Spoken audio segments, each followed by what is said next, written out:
Bienvenue à tous dans cette nouvelle formation où nous allons apprendre ensemble le langage Python.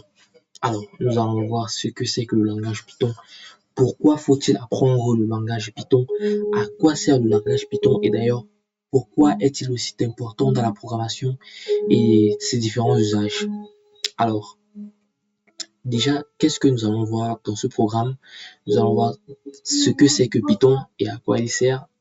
Nous allons voir la différence entre un langage de scripting et un langage compilé.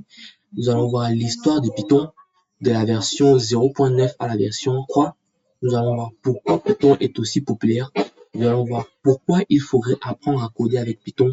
Nous allons voir les grands domaines d'utilisation de Python et nous allons voir ensemble le programme détaillé de la formation ainsi que la mise en pratique à travers des mini-projets. Alors, déjà, c'est quoi Python? Python est un langage de programmation de haut niveau, interprété et polyvalent, conçu pour rester lisible et proche du langage humain.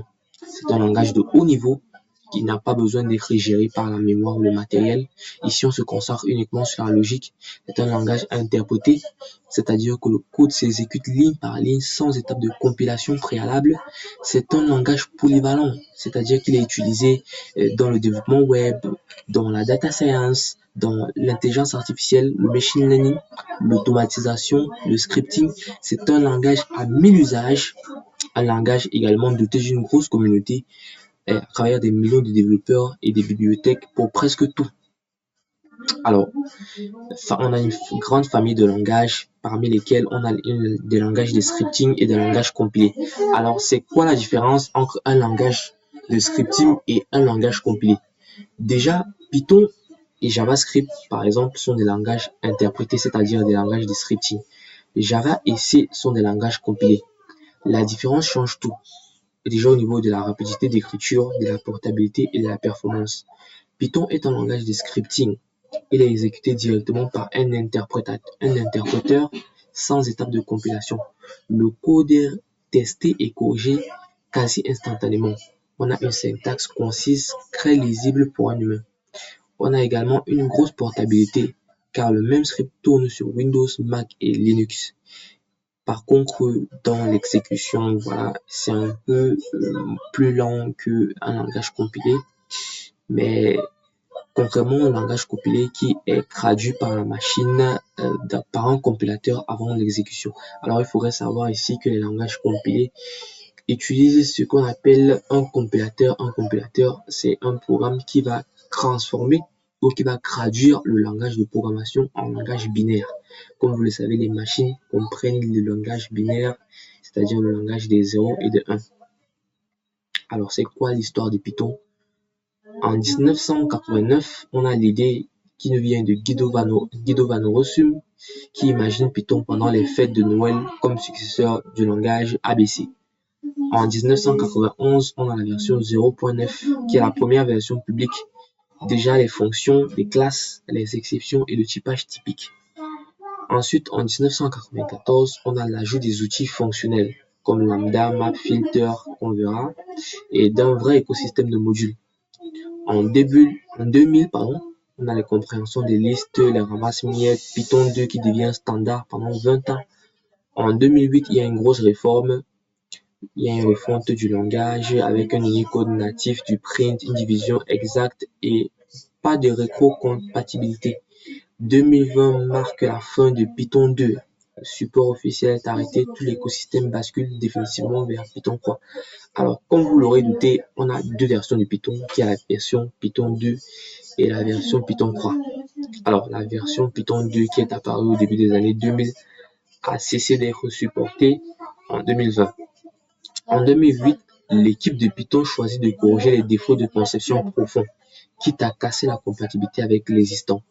Python 2 qui utilisait les chaînes de caractères, des prints, et le print qui était une instruction spéciale, on avait des divisions entières surprenantes, deux façons différentes de définir une classe.